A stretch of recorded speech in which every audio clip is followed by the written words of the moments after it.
Hello, I'm Steve Weberg. I'm with the Public Affairs staff of the Kansas City Public Library, and I want to thank you for joining us tonight. While it's great to have you here virtually, and thank you for being with us, we wish, as we have for the past 15 months, that it was in person, though I'm happy to say there's light at the end of that tunnel. Library reopened its doors this month on June 1st, and while we're still not having large inside gatherings, we're hoping for a return to our nationally renowned signature programming to in-person events inside our auditoriums this fall. When our guest tonight, Jean Becker, spoke at the Central Library 2 years ago, we had nearly 200 people. She was a hit, warm and funny, a gifted storyteller, as you'll see and hear again tonight. And her connection with everybody in attendance there, their engagement, really elevated the event. We'll continue to live stream all of our signature events, even when we go back to in-person. And we trust that many of you outside the Kansas City area will continue to join us that way.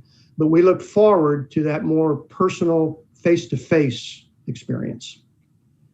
So Jean Becker has by now become an old library friend. This is the third time she's joined us in an event, speaking about her nearly 30 years as witness to and sometimes participant in our country's history. First as Deputy Press Secretary to Barbara Bush, working in the East Wing of the White House, and then for 25 years as Chief of Staff to the 41st President of the United States, George H.W. Bush, after he left office. Jean's book, The Man I Knew, The Amazing Story of George H.W. Bush's Post-Presidency, was released June 1st, and she has been all over the place in the 8 days since then. CNN, MSNBC, the Today Show, Face the Nation are coming up, People Magazine, New York Post, radio in New York, Pittsburgh, St. Louis, you can name the podcast. Jean and I were talking yesterday, and I asked if all of that attention was a product of hard work by her publisher, 12 Books, or if it was her own hustle. And while both probably deserve some credit, she put it at the feet of one person, George Herbert Walker Bush. In a time and a pretty wearisome daily churn of news of political division and spite, it seems there's comfort in remembering a president who, whatever you might have thought of his politics, was and remains widely appreciated and beloved for his projection of humility, of empathy, of simple decency, a man who, in his words, wanted a kinder and gentler nation. That continued into George Bush's post-presidency. His failure to win re-election, his loss to Bill Clinton in 1992 was devastating to him. He was visibly hurting for a while, dejected, but as he did after being shot down as a pilot during World War II, as both he and his wife Barbara did after their oldest daughter Robin died of leukemia, he picked himself up and he made a commitment, as he wrote in a note to himself, to, quote, do something worthwhile. And he certainly did. He championed personal causes like cancer research and volunteerism. Notably, he became best friends with Bill Clinton, and they partnered on disaster relief here in the United States and around the world. His was a post-presidency and really a life done right. As Jean puts us, he left us a blueprint on how to live life. And she was at his side, and Barbara's, until Barbara Bush's death in April 2018, and then the former president's death just 7 months later. Some of you, especially those of you in Martinsburg, Missouri, in the east central part of the state where Jean grew up, know that she and I have a history. Not that kind of history, but we grew up together. Me in town in Martinsburg, she on a farm outside of town. We went to the same high school, both went to the University of Missouri, both became journalists and worked together at what essentially was our hometown newspaper, the Mexico, Missouri Ledger, and then later at USA Today. So I know Jean pretty well. I know her family pretty well. Many of whom I'm sure are watching tonight. And I can see how and why another family, the Bushes, who were admired for their warmth, their principle, their generosity of spirit, would take a liking to her as she was covering the 1988 presidential campaign for USA Today, and brought her into their circle, actually circles, both professional and family, and made her one of their own. Tonight, Jean's going to give us a glimpse through her book into the world they shared. There's some poignancy in our timing here. Yesterday was Barbara Bush's birthday. She would have been 96. And in 3 days, on Saturday, President Bush would have turned 98. So as we proceed, if you have a question over the course of the evening, we invite you to submit it via the YouTube live chat box. And we'll get as many answered as we can at the end of the discussion. Jean also has a bonus video, a kind of George and Barbara Bush unplugged, I think as she put it, at the end of her presentation and at the end of the Q&A, for those of you who might be interested in sticking around. And we'll also let you know at the end how you can buy her book, The Man I Knew, which I'm guessing is headed for the bestseller lists.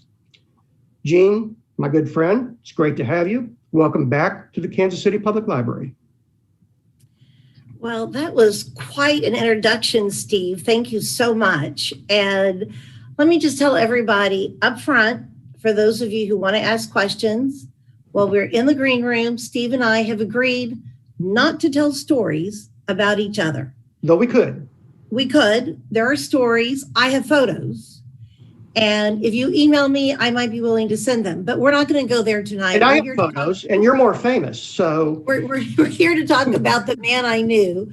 So we will leave all those stories for another time. And Steve, I love that in the introduction, you really captured the heart and soul of George Herbert Walker Bush. And the fact that you said that he really left us a blueprint on how to live a life well lived. You know, when someone dies and if they had a good life, they'll say that was a life well lived.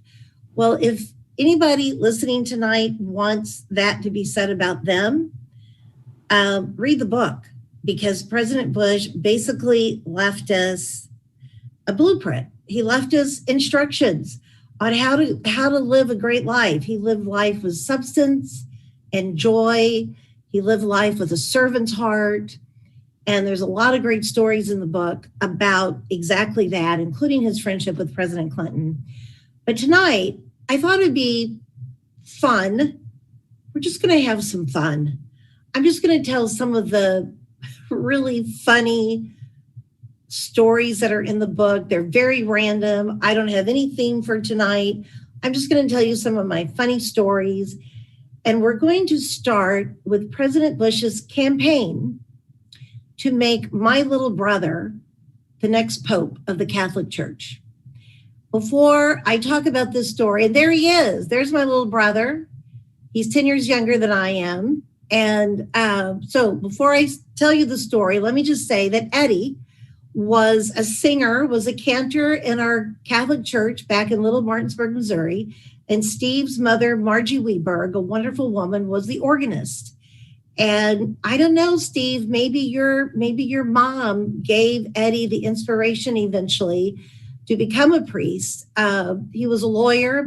Eddie was a lawyer for 10 years, decided he was on the wrong track, and was ordained at age 39.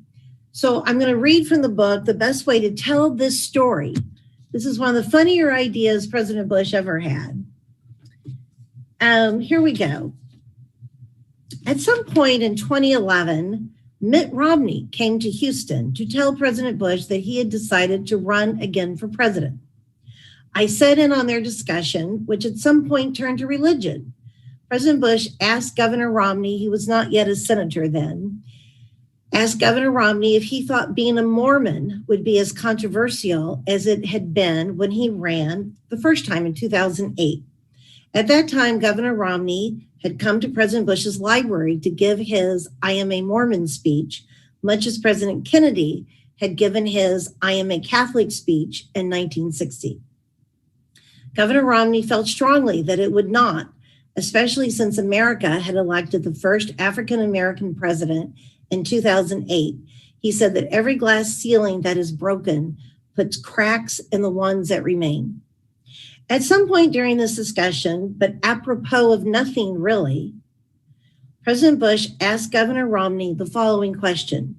Mitt, are you aware that Gene's little brother is on the short list to become the next pope? I almost fell off my chair. First, the facts. I am Catholic, and my little brother, the Reverend Edward Becker, Eddie to his sisters, is a Catholic priest. And at that time, like thousands of priests, he was studying in Rome. I should also add that President and Mrs. Bush were very close to Eddie. Our mother had died in 1983, the year Eddie graduated from high school, and our dad died 6 weeks before 9/11 in 2001. So Eddie typically spent his summer vacation time in Maine with me, and as a result, saw the Bushes quite often. He had been whale watching with President Bush on Fidelity. He'd been invited numerous times to Taco Sunday.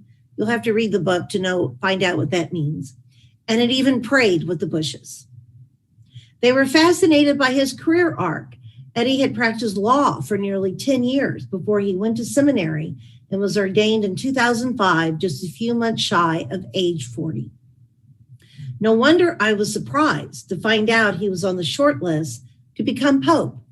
Eddie had just been a priest for 5 years and didn't even have his own parish yet. Governor Romney seemed surprised too. I tried to change the subject, but President Bush persisted. Yes, Mitt, Eddie is studying in Rome. We are very proud of him. A few days later, President Bush made the exact same comment to a larger group of people at a Points of Light lunch. Again, I smiled, made a joke, and changed the subject. But in the car after lunch, I told President Bush he absolutely had to quit telling people that Eddie was going to be the next pope. Number one, there likely would never be an American pope. And number two, even if there would be, it would not be my little brother. Gene, I'm trying to start a buzz. I told him the Catholic Church didn't do buzz. I feel you're being very negative about this. I'm going to continue my campaign, he said somewhat defiantly. And that was the end of the conversation. I sent Eddie an email with this amusing bit of news, and he was, of course, flattered. However, there was a huge but in his email back to me. He said, it's one thing to tell Mitt Romney and a bunch of Points of Light people that he might be the next pope. But please, please, please, dear sister, do not let him say this to a cardinal or a bishop. That could be embarrassing. I wasn't too worried about that happening since President Bush was, after all, an Episcopalian. If there ever was any doubt God has a sense of humor, what happened next would prove that theory wrong. For sure enough, a few weeks after all this transpired, I was having lunch with President Bush, sitting out on the patio of a local club, when we both noticed a group of people obviously headed our way. Gene, who are those people coming over here? President Bush asked me. I discreetly glanced over and realized it was Cardinal Daniel DiNardo, the new Archbishop of the Diocese of Galveston-Houston, whom President Bush had not yet met. Great, I've been wanting to meet him. Remind me what I should call him. I told him to call him Your Eminence. And then the last minute, I implored him, do not bring up Eddie. Gene, this is our big chance to get the buzz going. Isn't he one of the voters? This is perfect. I made him swear, and he grumpily agreed. The president and the cardinal had a lovely visit, and at the very end, President Bush said, Your Eminence, did you know that my chief of staff was a double-dip Catholic? President Bush loved the term double dip, whose meaning was largely known only to him. He went on to explain that I was not only Catholic, but my brother was a priest studying in Rome. He put a lot of emphasis on the word Rome. Cardinal DiNardo nodded politely, asked me where Eddie was stationed, and then moved on. President Bush was quite proud of himself. The seed had been sown. So Eddie is not Pope. He is the pastor of a parish in La Habra, California. And all I will say that if my little brother does become Pope, all of you watching tonight can more or less say, you heard it here first. And I've already asked him if I can be in charge of the Sistine Chapel, but we'll see if that works out down the road. It's one of my favorite stories in the book, partially because it's so personal, of course. And I'm just going to tell you a couple of other sort of random stories. I'm going to throw myself and the entire office of George Bush under the bus. One of my favorite chapters in the book is called This Isn't the White House Anymore. And it's a series of stories about some of the things that didn't always go quite right in the office of George Bush. There were times I did wonder why he didn't fire all of us. In our defense, there were only 8 of us, 3 of whom were part-time. So we were definitely busy, we were overworked, and we had a hard time keeping up with George Herbert Walker Bush. Some of the funnier stories involve the telephone. And I almost had an entire chapter based on telephone calls. And I'm going to share just a couple of those stories with you. For these 2 stories, though, there's about 10 more. There's one in particular that I'm not proud of, that I'm not going to tell you tonight. I will just tell you this tiny little hiccup. Then there was the time when President Bush was told that the former mayor of New York, Ed Koch, had called him. He knew and liked the mayor, but had not talked to him in a while, so he was curious as he returned the call. Imagine President Bush's surprise when Mayor Koch, a Democrat, told President Bush he had decided to run against Hillary Clinton in the New York senatorial race. President Bush asked his friend, Ed, are you going to run against her in the Democratic primary? Well, no, sir. I will run as a Republican, said the caller. Ed, what have I missed here? President Bush said. When did you change parties? Well, he hadn't. President Bush was talking to Edwin Cox, C-O-X, the husband of Tricia Nixon Cox, not Ed Koch, K-O-C-H. A staff person did call Mr. Cox back and explained what had happened. I must say, President Bush was an awfully good sport when we had little incidents like that. As I said, there were a few more of them. You're going to have to read the book. I'm not going to give everything away. But I do want to make the point that it wasn't always the staff who was at fault when it came to telephone calls that maybe should have gone a different direction.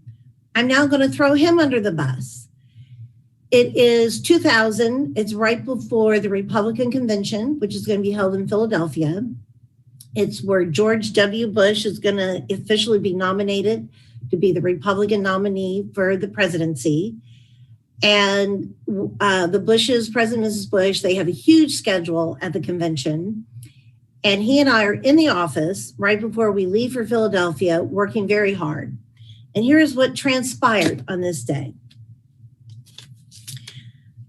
I was leaving on Sunday morning. The Bushes would arrive about midday on Sunday. President Bush and I were both in the office all day Saturday, frantically trying to get some work done before the big event. Finally, around 5 p.m., I told President Bush I had to go home, do laundry, pack, and then catch my 7 a.m. flight the next day. I think my exact words to him were, Sir, if I don't go home and do laundry, I will have no clean underwear for the convention. In my defense, I needed for him to understand the urgency of my situation. I ran to the store to buy detergent and raced home, only to find more work messages on my home phone. One was from Leslie Goodman, the director of communications for the convention. She and I talked multiple times a day since the Bushes were going to do a ton of interviews in Philadelphia. She said she needed to talk to me ASAP. I started my laundry, first things first, and then I called Leslie. She told me that when she called the office, looking for me, President Bush answered the phone. She recognized his voice immediately, but she politely asked if she could talk to me. To which he said, without missing a beat, "I'm so sorry, but Jean just left. Apparently, she has no clean underwear." I did call the office immediately. I hung up on Leslie. I said, "I'll call you back." I called the office to say to President Bush, "Please do not say that to people." Well, he had left the office, thank heavens. So I called Leslie back, and she was so undone by him saying underwear to her. She totally forgot why she had called. Anyway, I do love that story. President Bush was honest to a fault, which is a good thing. But I do think maybe he could have been a little less descriptive in that case. Another random telephone story, and this, I'm going to tell this story just to sort of pivot to the fact that in many ways, the Bush's lives were not that different from ours, from yours and mine. He is traveling with the former Prime Minister of Canada, Brian Mulroney. I'm at home, having a lovely evening at home, and my phone rings, and it's President Bush. He and Brian Mulroney are in a Walgreens somewhere. I can't remember what city. And President Bush says, "Jean, Brian has a terrible cold. And we're in Walgreens and we can't figure out what to buy. There's so many choices. What should we buy?" And I recommended NyQuil. I'm a big NyQuil fan. I said it'll help him sleep and he won't cough during the night. At which point I could hear the 41st President of the United States yell to Brian Mulroney, "Brian, Jean says to buy NyQuil."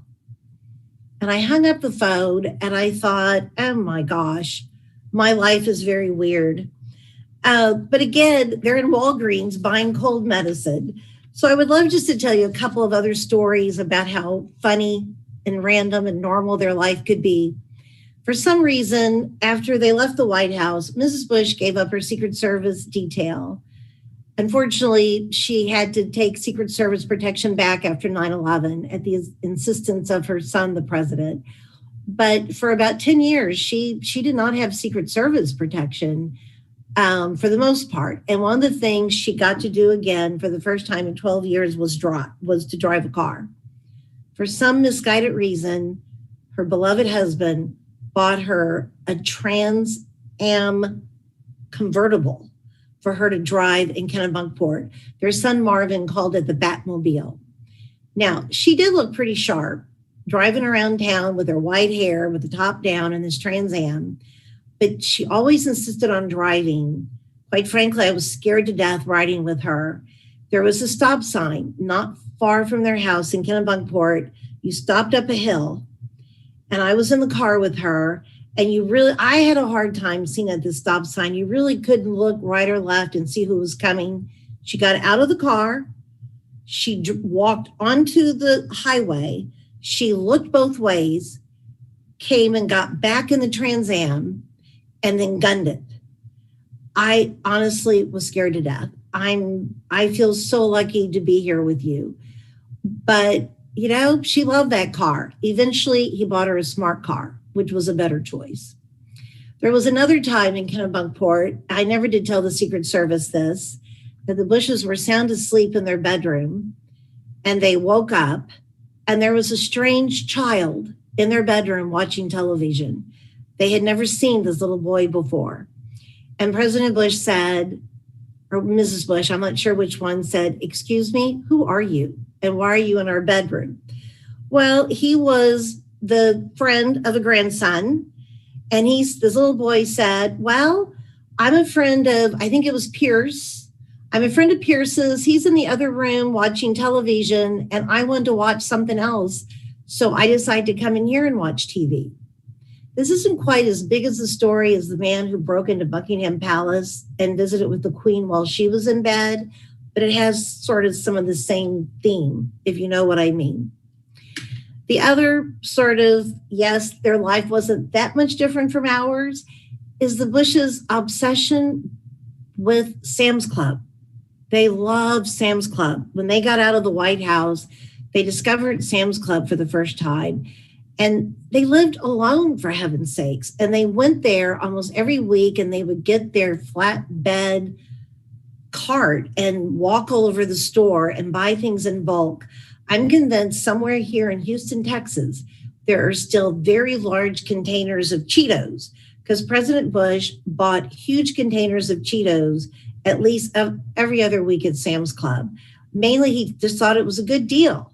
And for the record, I never, ever saw them eating Cheetos. So the last story I'm going to tell you about, their life wasn't that different from ours. Unfortunately, this took place on 9/11. It's one of my favorite stories in the book. So the morning of 9/11, President Bush and Mrs. Bush woke up at the White House. We were in Washington. I had stayed at a hotel. We had come to Washington for meetings with this cancer group the Bushes had founded called Sea Change. I was staying that day for a board meeting for this cancer group. The Bushes were wheels up from Reagan National Airport, I think about 8:30 that morning, or 8 o'clock that morning, headed for Minneapolis, St. Paul, where they were giving speeches that day. So 9/11 happens, and I eventually called the Secret Service in Maine, where we were stationed at the time.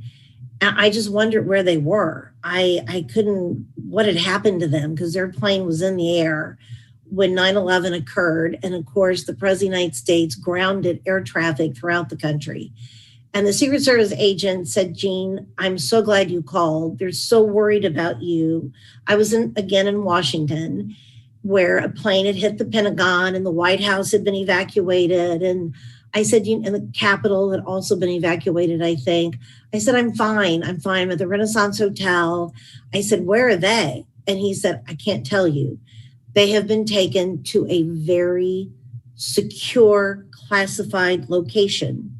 And you're on an open phone line, I assume. And I said, yes, I am. He says, well, I can't tell you where they are.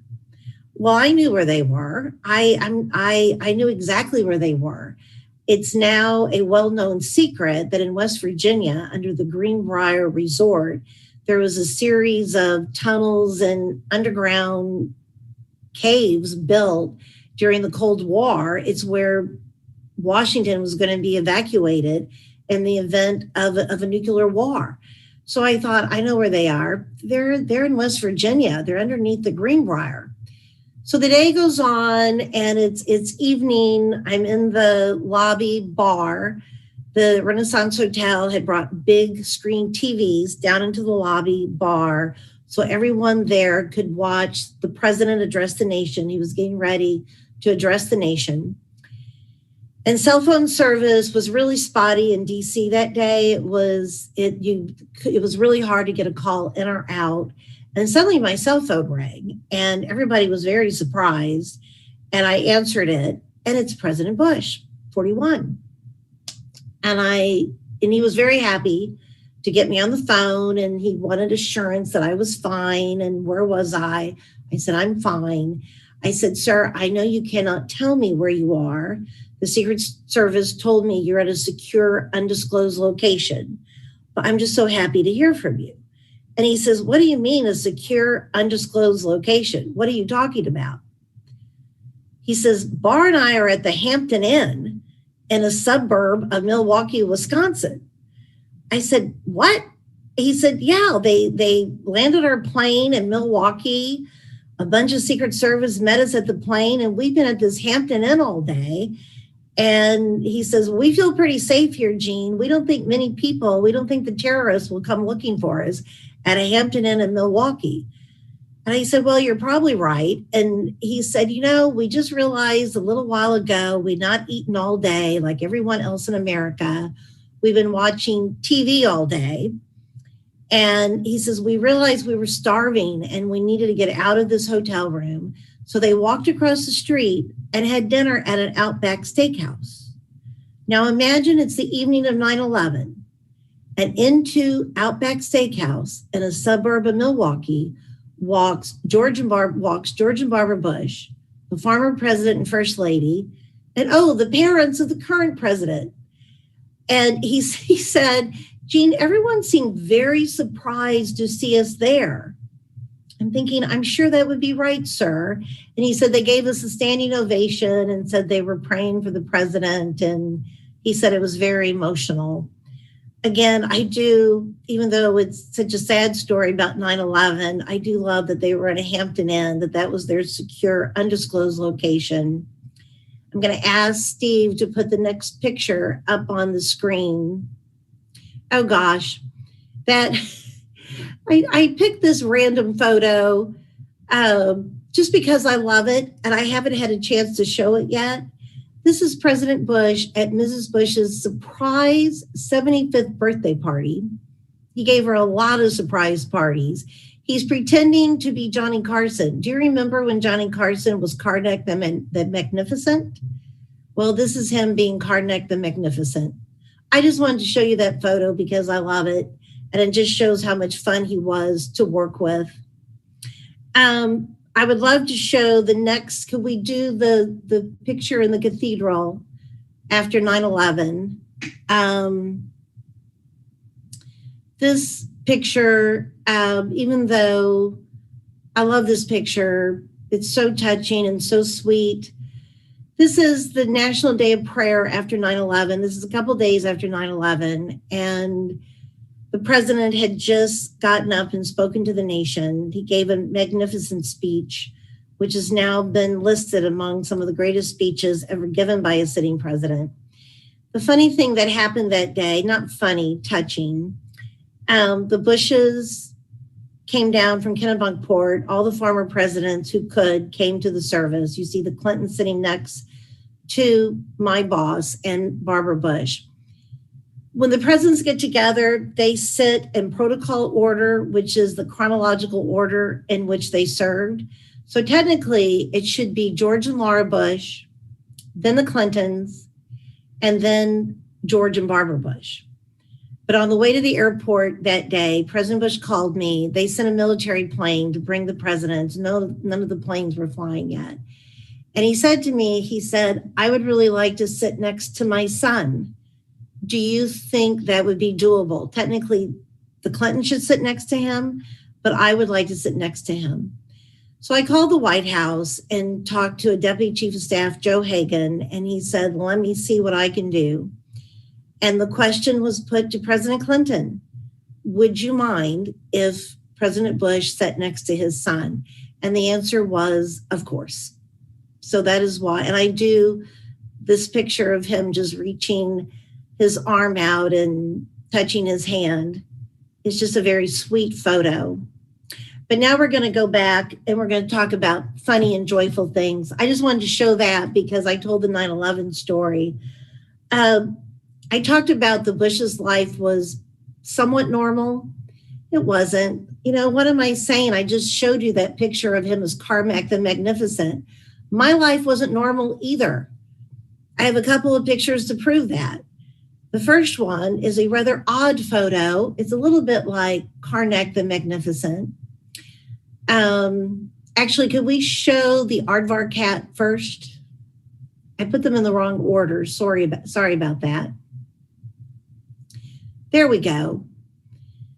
This is my boss, the 41st President of the United States. He's interviewing me. He's decided to bury a time capsule on Walker's Point. It is still buried there. And he interviewed everybody that day. Everyone who was on Walker's Point got interviewed that day about life on Walker's Point. And for some odd reason, he wore this aardvark hat the entire time. I have no idea why. I would love to give you some insight as to why he wore that hat, but you have to admit it's pretty cute. Now, will you show the next photo, Steve? The one that you just showed. So this is me. I'm not really proud of this. I'm photobombing. I'm really photobombing my friend Therese Birch, the woman that I have my hands on her shoulder. That's a great White House former staffer and advanced person named Therese Birch, who came to College Station, Texas, to Texas A&M when all the former presidents came to do a big event to raise money for Hurricane Harvey, when Hurricane Harvey dumped 50 inches of rain on Houston, Texas in August of 2017. And the two George Bushes, of course, went to work to raise money for their beloved Texas. And their three former colleagues, President Clinton, President Obama, and President Carter, rallied around. I think we raised something like $45 million for Hurricane Harvey. This was in the green room before a big concert at A&M, which Lady Gaga called us up and asked if she could come. And we said, yes, we believe we can make that work for you. But I love this picture only because it just shows, yeah, my life was really weird. Here are these 5 presidents. They're just talking, visiting. It should come as no surprise that President Clinton's doing all the talking. You know, President Bush was asked many times about his friendship with President Clinton. And there's a whole chapter in the book called The Odd Couple, in which that's what Mrs. Bush called them, in which I talk about their friendship. But later in life, President Bush was asked why he was such good friends with President Clinton. And he said, well, here's the deal. I ran out of things to say like 3 years ago. And when I'm with Bill, I don't ever have to worry about that because he does all the talking.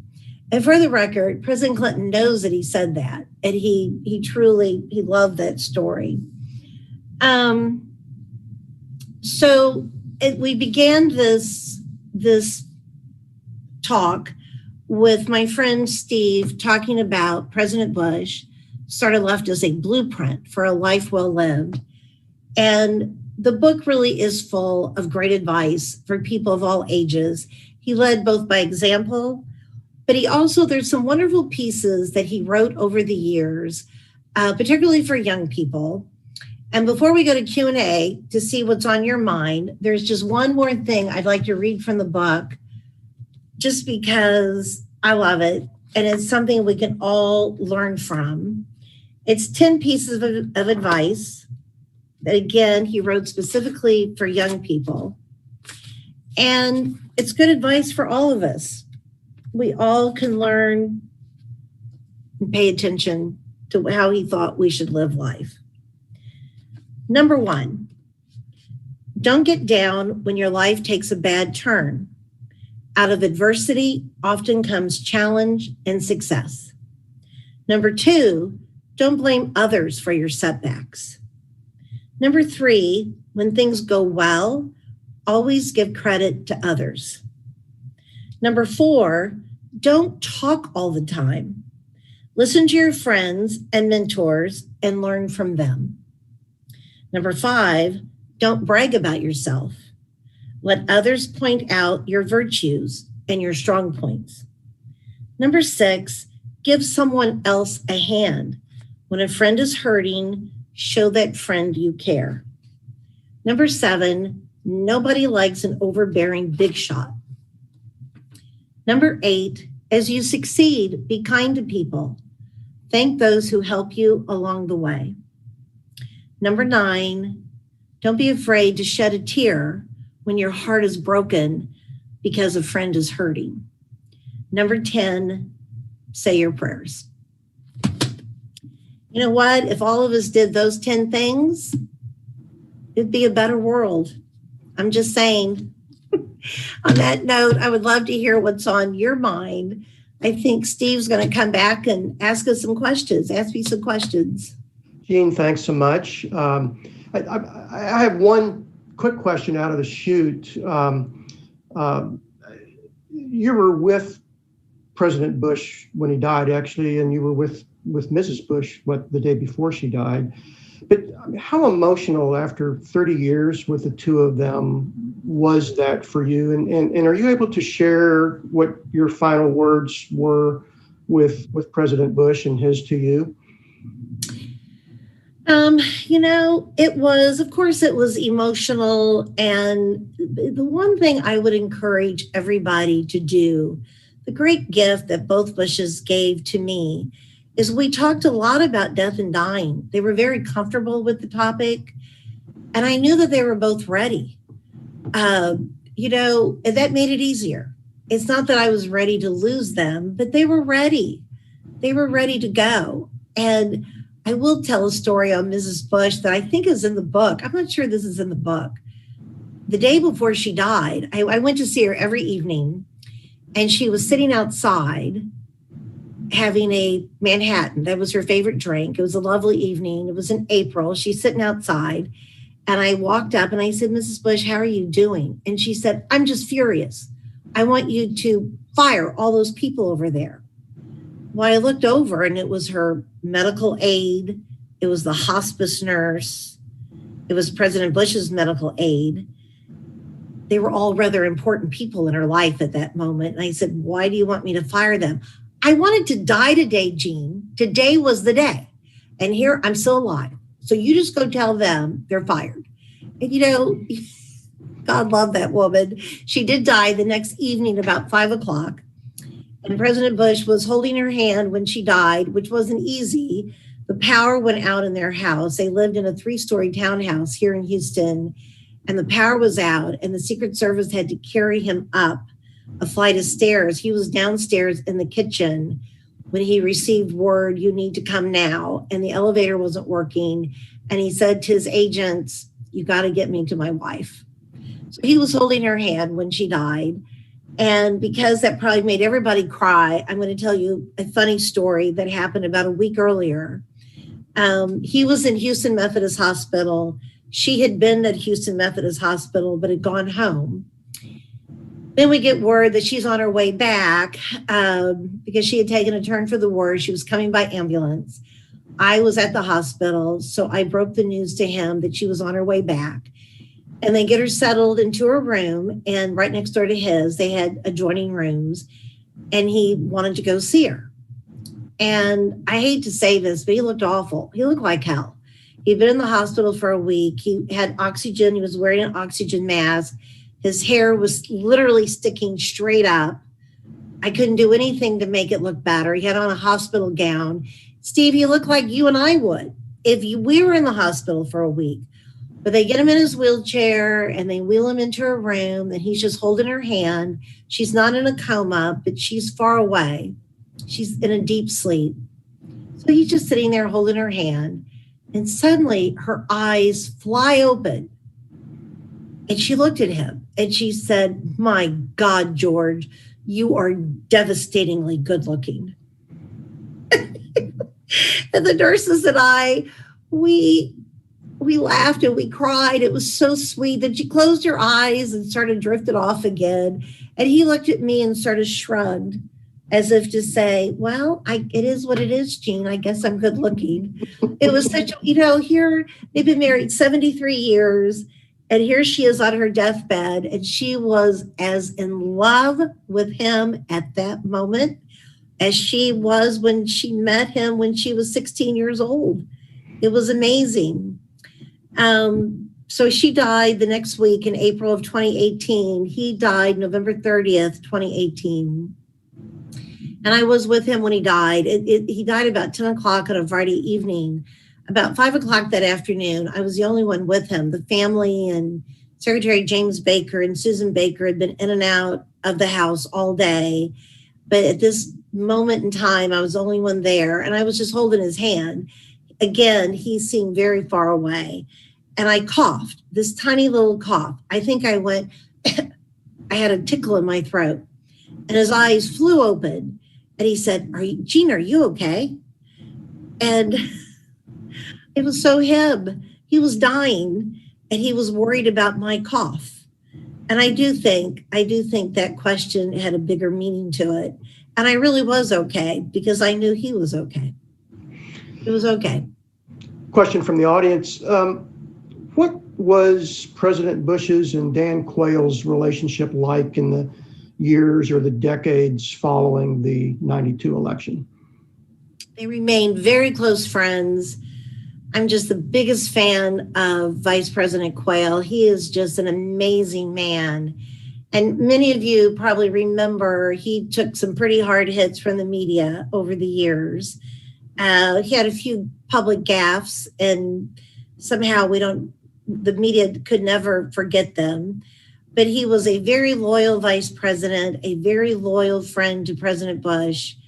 And he would come see him quite often. He would come. I remember it probably was the last summer they were both alive.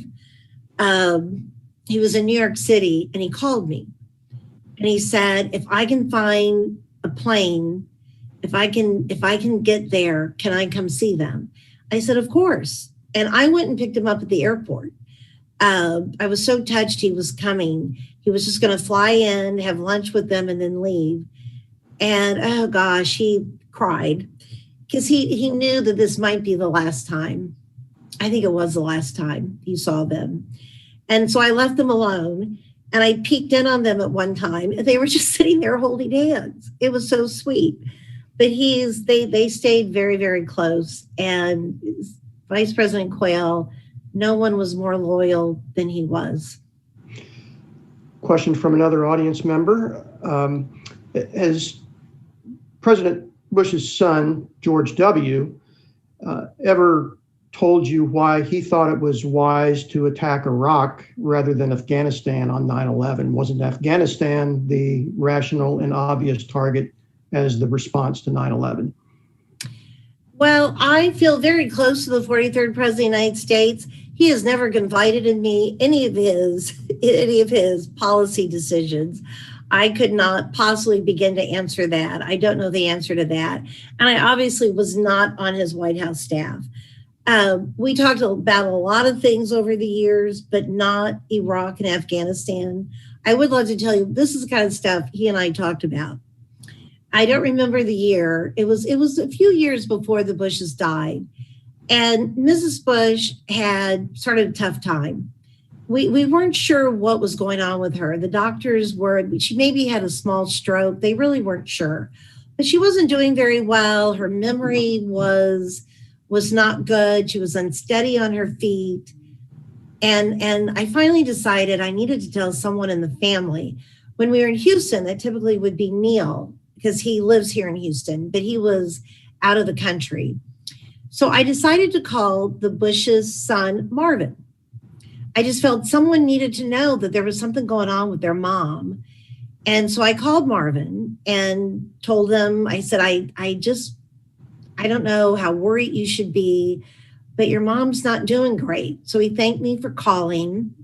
About 5 minutes later, the receptionist buzzed me and said, the president is on the phone for you.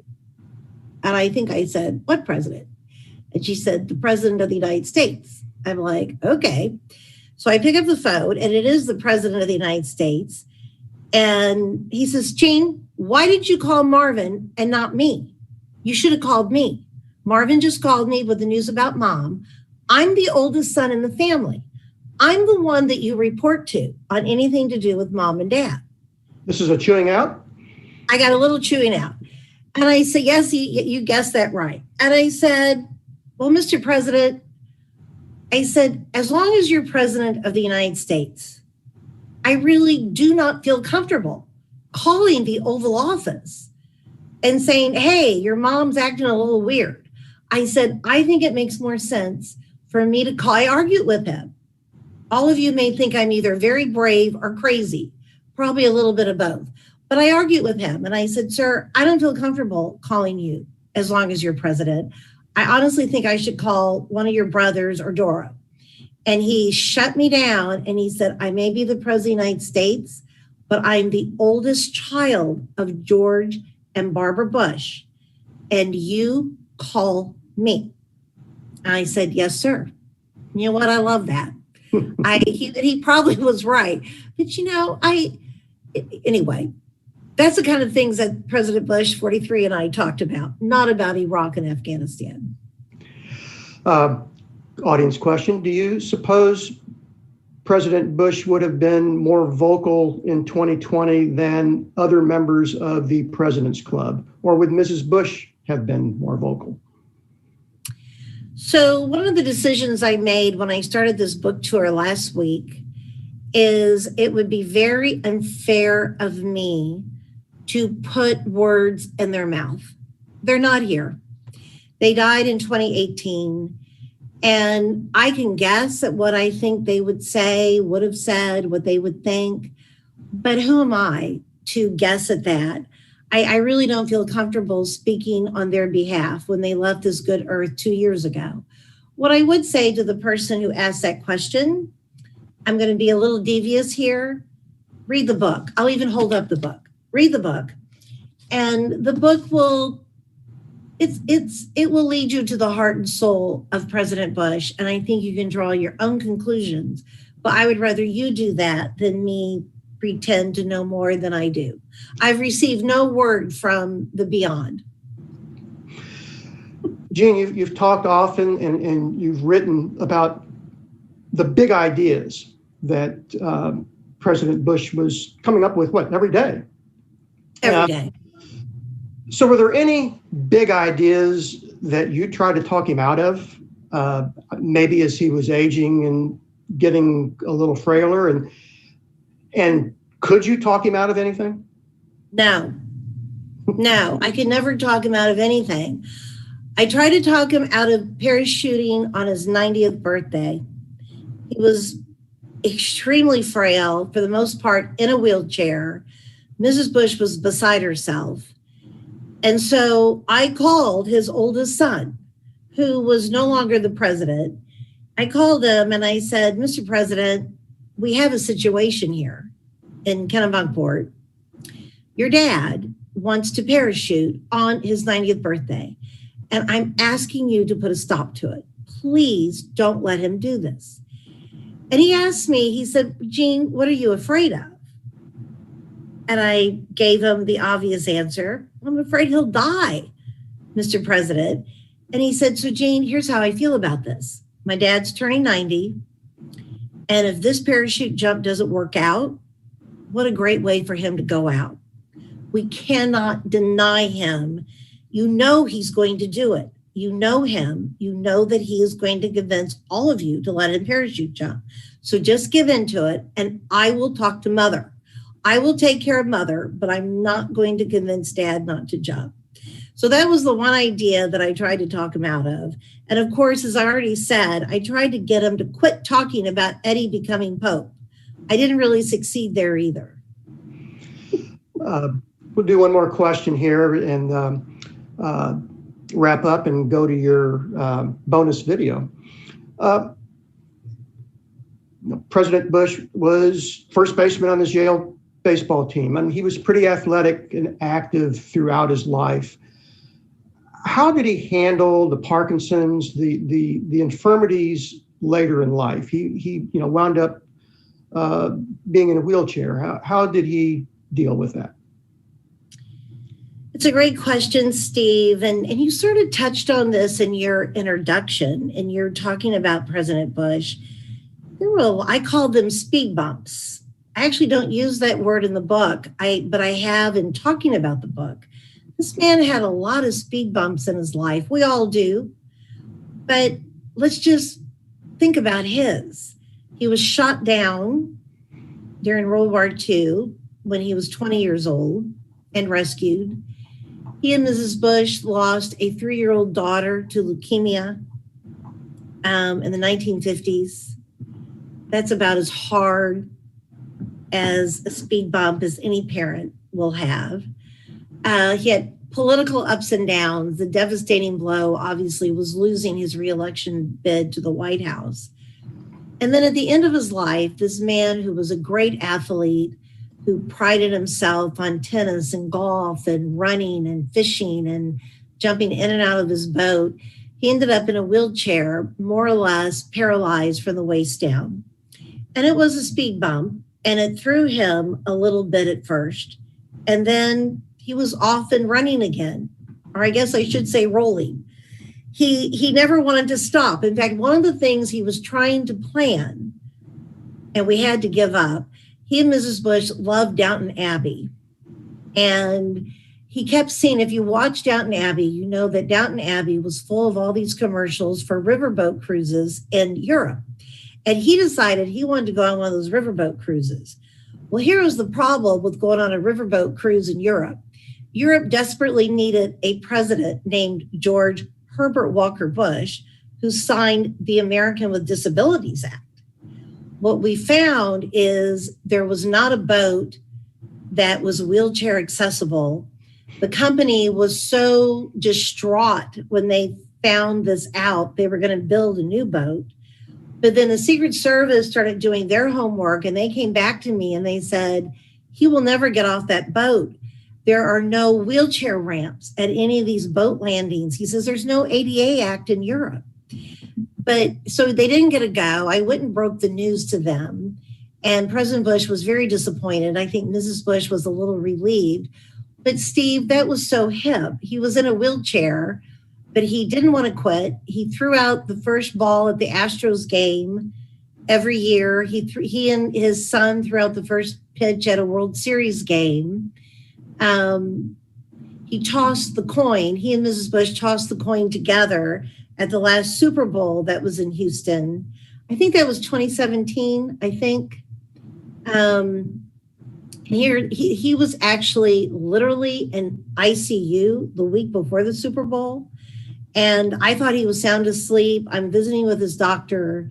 His doctor said to me, I understand that they're tossing the coin at the Super Bowl a week from Sunday. He says, you need to tell the NFL, Gene, they need to come up. They need a backup plan. This is never going to happen. I said, they do. They have a backup plan. It happened to be the astronauts, Mark and Scott Kelly, the identical twin astronauts who are very popular here in Houston. Mark Kelly is now a senator from Arizona. I said, the Kellys are lined up to toss the coin. Without opening his eyes, President Bush said, Gene, tell the Kelly boys to stand down. I will toss the coin. And guess what? He did. So he just, he got over all these speed bumps and just kept going. It's one of the things I admire about him the most. Gene, what a wonderful window into a wonderfully lived life. And thanks so much for, sharing these stories with us. And you've got a lot more in The Man I Knew, The Amazing of George H.W. Bush's Post-Presidency. The book is full of stories. And I told Steve, I asked his permission. I could tell you another 3 or 4 stories, but I'm not. We're going to stop here, read the book to hear you. I know you want to know about me and George Clooney. I have told the Prince Bandar story at the Kansas City Public Library before, but read the book for all these great stories. The Bandar story is worth the price of the book alone. The Prince Bandar story? Yes. Absolutely. The day that happened is the day that I knew I would write a book. Yeah. The day I knew I had to write a book.